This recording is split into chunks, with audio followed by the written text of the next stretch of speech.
The sun was setting over the sprawling estate of Mr. James Wilson, a man whose wealth surpassed that of most.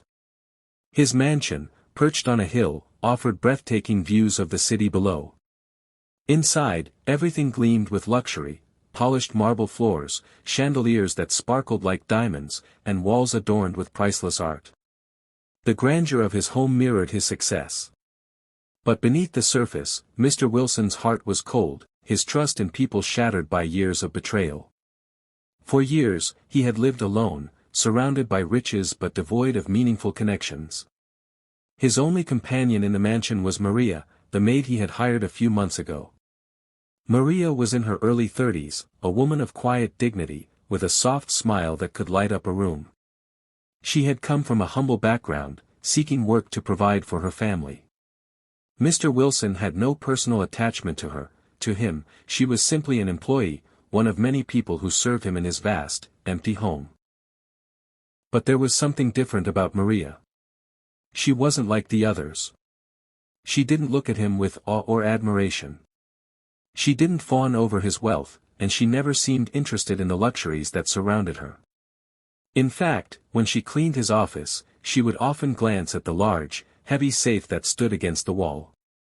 She was always careful not to touch it, knowing that it contained the secrets of his life, the wealth that defined him. Mr. Wilson had always been cautious, locking his safe every night. It was his most prized possession, containing his fortune, his documents, and the very foundation of his life. Trusting people had never been easy for him, especially after a betrayal from his former business partner had nearly ruined him years ago. But today, Mr. Wilson had a plan. He had grown tired of feeling like a prisoner in his own home, surrounded by people who treated him like a walking paycheck. He wanted to test Maria. To see if she could be trusted, if she would betray him, just like everyone else. It was a cruel thought, but he couldn't help himself. His mind had become consumed with doubt, and he saw no other way to prove her loyalty. So, he left the safe open. It was a small act, seemingly harmless. He knew Maria would be cleaning his office again that afternoon. She would surely see it, and he would see how she reacted. Would she be tempted by the wealth inside? Would she take something, anything, or would she close it and walk away, like the trustworthy employee she claimed to be? He watched from his study as Maria entered the office. She was as diligent as ever, wiping down the surfaces, tidying up the room with practiced ease. Her movements were fluid, almost graceful. Mr. Wilson's eyes remained on her, heart beating faster with anticipation. Would she open the safe? Would she even notice it was ajar? For several moments, Maria moved around the office, seemingly unaware of the open safe. Then, she paused, looking at the safe with a curious expression. Mr. Wilson held his breath, his fingers gripping the edge of his desk. She took a step closer, her gaze shifting from the safe to the rest of the room. And then, to his surprise, she simply turned away and continued her work. Mr. Wilson exhaled sharply, feeling a mix of relief and disappointment. She had ignored the safe, as if it were nothing more than a piece of furniture in the room. His plan hadn't worked, or so he thought. But then, something unexpected happened. Maria glanced back at the safe one more time. This time, she approached it slowly, her hands shaking just a little. She didn't touch the contents. Instead, she reached for the door and gently closed it. She didn't lock it, but she closed it, as if acknowledging its presence but not giving in to its temptation. Mr. Wilson watched, stunned. He had expected her to be like everyone else, greedy, self-serving, eager to take what wasn't hers. But instead, she had acted with quiet dignity, as though the wealth inside that safe meant nothing to her. His mind raced, trying to process what he had just witnessed. Maria continued her work, humming softly as she dusted the shelves. Mr. Wilson could hardly believe his eyes. This was not the reaction he had anticipated. He had been wrong about her. All along, he had assumed that everyone was like him, focused on the accumulation of wealth, consumed by the need to protect what was theirs. But Maria had shown him something different, a reminder that trust still existed in the world.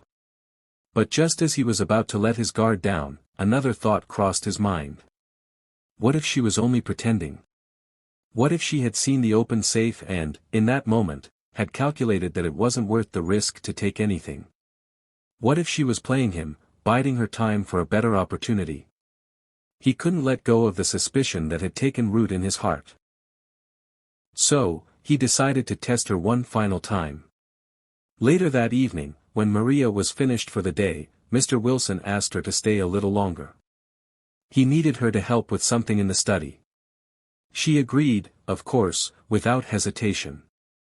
Her kindness was genuine, her willingness to assist without question. Mr. Wilson was not used to such unflinching loyalty, and it made him uncomfortable.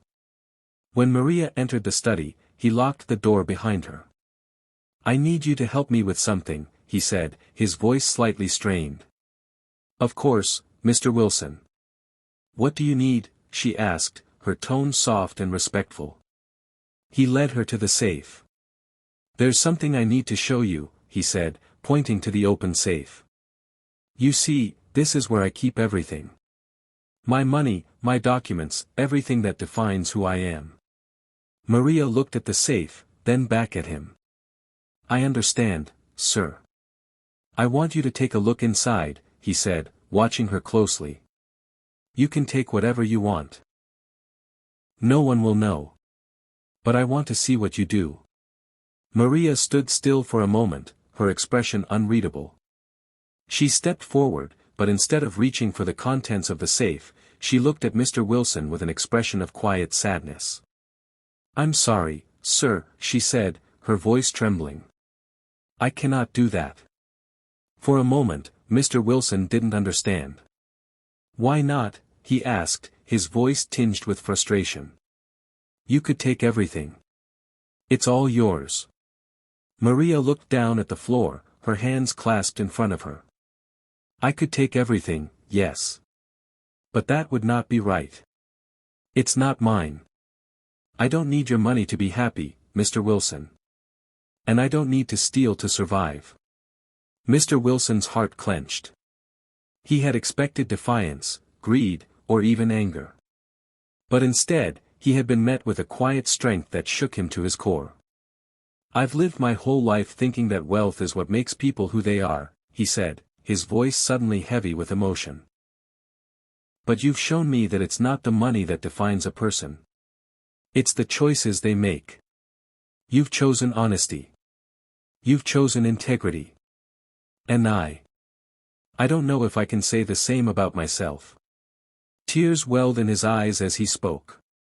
The walls he had built around his heart had come crashing down in that moment, shattered by the selflessness of the woman standing before him.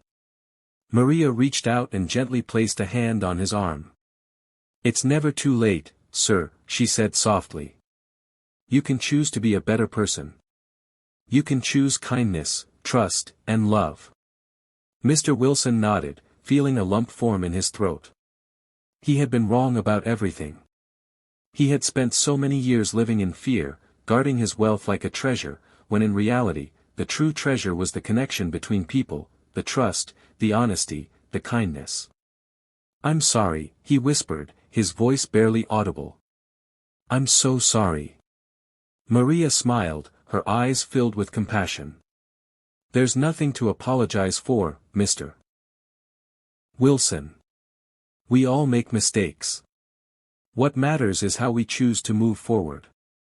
As the two stood there in the dimly lit room, a new understanding blossomed between them, an understanding that money could not buy, but that trust and sincerity could build. And in that moment, Mr. Wilson realized that the true wealth in life was not the contents of a safe, but the people we choose to trust, and the choices we make to be better.